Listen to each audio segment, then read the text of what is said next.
ધારી નગરપાલિકાની ઘોર બેદરકારી ફરી એક વખત સામે આવી છે। ધારીના નવી વસાહતના ઉપલી ક્વાર્ટરના રહીશો હેરાન પરેશાન થયા છે। ધારીના નવી વસાહતના ઉપલી ક્વાર્ટર વિસ્તારમાં વસતા લોકોના ઘરોમાં ગટરના પાણી ઘૂસતા રહેવાસીઓ પરેશાન થયા છે। હાલ કમોસમી વરસાદનો કહેર ચાલુ છે, તેમજ ઉકરડા તેમજ ગંદકીથી લોકો પરેશાન છે। નગરપાલિકાને અવારનવાર લેખિત રજૂઆતો કરવા છતાં કોઈ ધ્યાન આપતું નથી। વરસાદ પડવાથી ગટરના ઢાંકણા ખુલ્લા હોવાથી ગટરના ગંધાતા પાણી ઘરમાં ઘૂસી જાય છે। આ વિસ્તારમાં આવી અનેક સમસ્યાઓ હલ ક્યારે થશે, આવી માંગ રહેવાસીઓ કરી રહ્યા છે। અગાઉ પણ સ્થાનિક લોકો દ્વારા નગરપાલિકાએ જેને રૂબરૂમાં આ બાબતની રજૂઆત કરી હતી, આ દિન સુધી પરિણામ માટે શૂન્ય આવેલ છે। થોડા સમય બાદ જ્યારે ખરેખર ચોમાસું આવશે ત્યારે સ્થિતિ શું આન્યા રહેશે, તે સ્થિતિમાં કોઈ બદલાવ થશે કે શું, તે જોવાનું રહ્યું।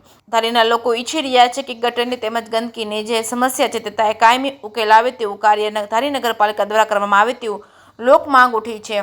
જે કેસની ગુજરાતી સાથે સંજય વાળા, ધારી।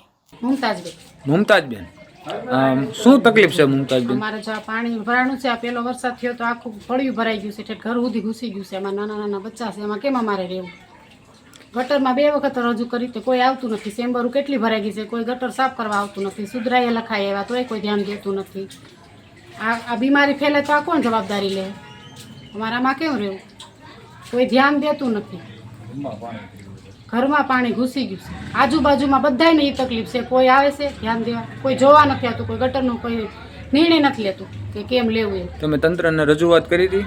અમે તંત્રને રજૂઆત કરી હતી પણ કોઈ આવતું જ નથી। 2 વાર જઈએ એવા, 3 વાર જઈએ એવા। અત્યારે તમારું શું કેવું છે? અમારે એ કેવું છે કે અમને આ ન્યાય દે, આ સાફ કરવાનું કાંક તો નિર્ણય લાવે કે નહીં। આ કાંઈ પાણી હાલતું નથી, ડોલું ભરી ભરીને અમે બહાર કાઢીએ। આમાં નાના નાના બચ્ચા છે, આમાં અમારે કેમ રહેવું? આ રાતનો વરસાદ થયો હોય તો અમે કેમ રહી શકીએ? કોઈ ધ્યાન દે છે? કોઈ ધ્યાન દેતું નથી। આ આવીને જોઈ જાય, મોકલો તમે વિડીયો ઉપર, અને આવીને તમે જોઈ જાઓ એટલી અમારી વિનંતી છે। મારું નામ અશરફ છે, હું સરસિયા રોડ નવી વસાહત ઉપલા ક્વાર્ટરમાં રહું છું, રહેવાસી છું। બીજી વખત વરસાદ આવ્યો, વરસાદનું પાણી ઠેઠ ઘર સુધી આવી ગયું અંદર।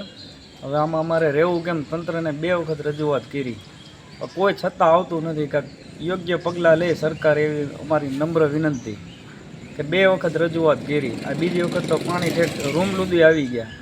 હવે કાઢીને પાણી ગટરના પાણી આવે છે। આગળ ચેમ્બર રહે એમાં કોકરેટ, જે આ રોડ બને છે એના કોકરેટ અંદર વહી ગઈ, એ કોઈ સાફ કરતું નથી। પાણી બધું એ ઉપરનું બધું અહીંયા ગટરનું અમારે આવે છે। સરકાર આને પગલાં લે એવી અમે અપેક્ષા છે।